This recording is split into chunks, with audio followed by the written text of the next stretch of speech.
செயற்கைக்கோளை மேல அனுப்புற ராக்கெட். செயற்கைக்கோள் தரையில இருக்கும். இதை எங்கே கொண்டு போகணும்? விண்வெளி கொண்டே விட்டா விண்வெளிக்கு போயிடுச்சுன்னா அதுவா என்ன பண்ணும்? சுத்திக்கிட்டு இருக்கும். அதுவே என்ன பண்ணும்? சுத்திக்கிட்டே இருக்கும்.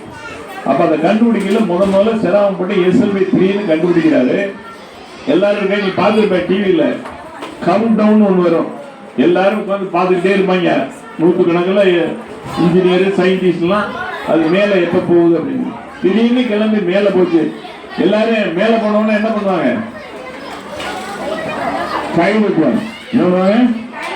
கை தட்டி சிரிக்கிறாங்க சந்தோஷத்துல. ஆஹா வெற்றி அடைஞ்சிட்டோம்.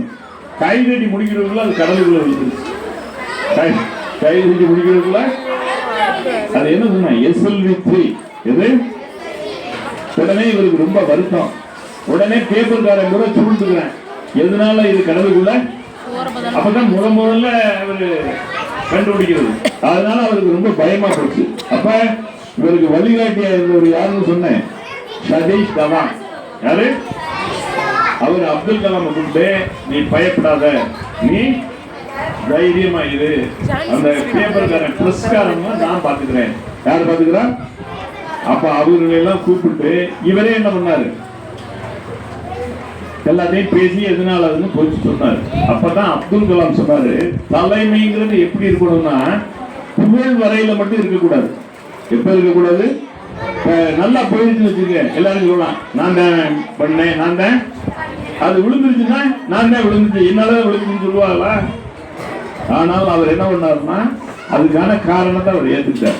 அப்ப தலைமை பண்புங்கிறது என்னன்னா நம்மளுக்கு கீழே இருக்கவங்க நல்லது செஞ்சாலும் பாராட்டணும். அதுல ஏதாவது தீங்கு நடந்துச்சு அப்படின்னு சொன்னா அதையும் நம்ம என்ன பண்ணணும்? சமாளிக்கணும். இல்லாட்டி அவங்க என்ன பண்ணுவாங்க? உற்சாகம் குண்டி எதையுமே செய்ய முடியாது. அதுக்கப்புறம் தான் அவர் நிறைய என்ன பண்ணுறாரு? கண்டுபிடிக்கிறார். அதுக்கப்புறம் பார்த்தீங்க அப்படின்னு சொன்னா அவரு சின்ன பிள்ளையில தீபாவளிக்கு வெடி வெடிப்பார். கொஞ்சம் தீபாவளிக்கெல்லாம் என்னென்ன வெடி வெடிப்பேன்? இப்போ எல்லாம் மாறி போச்சு. நாங்கள் இருந்த காலத்தில் வெடியெல்லாம் வேற, இப்போ இருக்கிற காலத்தில் இருக்க வெடியெல்லாம் வேற. இப்போ ராக்கெட்டு ஏகப்பட்டது வந்துருச்சு. நிறைய பாம்பெல்லாம் வந்துருக்கு. அந்த காலத்தில் என்னன்னா சித்தம்ப சிவப்பா ஒரு வெடி கொடுப்பாங்க. அதுக்கு பேர் என்ன? பரவாயில்ல, ஞாபகம் இருக்கு. அந்த சீனி வெடி தான் என்ன பண்ணுதுன்னா ஒரு டப்பாவில் பிளாஸ்டிக் பையில கொடுப்பாங்க. 50-100 இருக்கும். இந்த கருதுல குட்டி 4 கூட வெடிச்சுக்கிட்டே இருக்கலாம். அதே மாதிரி அப்துல் கலாமுக்கு பிடிச்ச வெடி எதுன்னா எந்த வெடி? அதே மாதிரி அவரே ஒரு மத்தாப்பு கண்டுபிடிச்சார். இப்ப காணும். முன்னாடி என்ன பண்ணுவாங்கன்னா திருக்கார்த்திகை சமயத்துல என்ன பண்ணுவாங்கன்னா பனை மரத்துல 2 வகை உண்டு.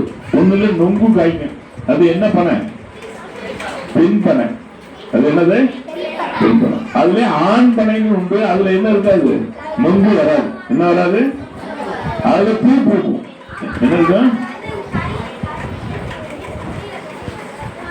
கரெக்ட். சொன்னதான் கரெக்ட். பரவாயில்ல, தெரியுது. அது என்ன பண்ணுவாங்கன்னா அந்த பூவை எடுத்து அந்த பூல நம்ம ஸ்கூல்ல டஸ்டர் வச்சிருக்கோம்ல, கட்டை இல்லைன்னா என்ன பண்ணுவாங்க? துணியில இருக்க டஸ்டர் என்ன இருக்கு? அதே மாதிரி அதுக்குள்ள துணிக்குள்ள அந்த பூலை போட்டு வச்சு அதுல நெருப்பை வச்சா அது கொஞ்சம் கொஞ்சமா இருக்கும். அப்படியே சுத்தினோம்னா என்ன பண்ணும்? அந்த பூல் வந்து மத்தாப்பு மாதிரி அப்படியே விழுந்துக்கிட்டே இருக்கும். அதனால அப்துல் கலாம் செலவு இல்லாம அவரே என்ன பண்ணாரு? மத்தாப்பு செஞ்சாரு. அவரே என்ன பண்ணாருன்னா சீனி வெடியை என்ன பண்ணாரு? வெடிச்சார். அதே மாதிரி அவர் ஆசிரியர்களை மிகவும் நேசித்தார். என்ன பண்ணாரு? அதே மாதிரி மதுரை காமராஜர் பல்கலைக்கழகம் அங்க ஒரு பட்டமளிப்பு விழா. அப்ப அங்க போயிருக்கையில ஒரு ஆசிரியர் வர்றாரு. இவர் மேடையை விட்டு இறங்கி வந்து யாரை கூட்டிட்டு போறார்? ஆசிரியரை கூட்டிட்டு போய் மேடையில் வைக்கிறார். அதே மாதிரி காந்தி கிராமம் பல்கலைக்கழகம். அப்ப காந்தி கிராமம் பல்கலைக்கழகம் இவருடைய பேராசிரியர் எதிர்த்தாப்புல உட்கார்ந்துருக்காரு. அவரை கூட்டி கொண்டையில என்ன பண்றாரு? மேடையில உட்கார வைக்கிறார். அதே மாதிரி அவர் வாழ்நாள் கூட என்ன பண்ணல? கல்யாணமே படிக்கல. நாட்டுக்காகவே பணியை வந்து அர்ப்பணித்தார். நான் சொன்ன மாதிரி ஒரு அக்கா பேர் என்ன? ஜுகீரா. இந்த ஜுகீராவுடைய நகையை அடகு வச்சுதான் இவர் என்ன பண்ணாரு? படிச்சாரு. அதனால இவர் முதல் சம்பளம் வாங்கணும்னா என்ன பண்ணாரு? அக்காவுடைய நகையை திருப்பி கொண்டே. சரிதா? அதே மாதிரி அப்பா ஒரு மரக்கலம் வச்சிருந்தாரு. அது புயல்ல அழிஞ்சு போச்சு.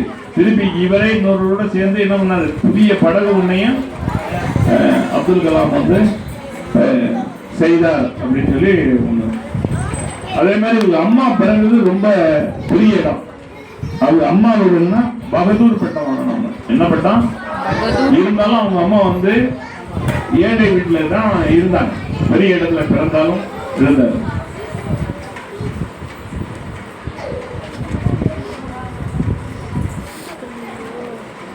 அதே மாதிரி இந்த திருப்பாசனம் திருக்குறள் நூலை அனுப்பின ஆசிரியர் பேர் என்ன, மஞ்சு.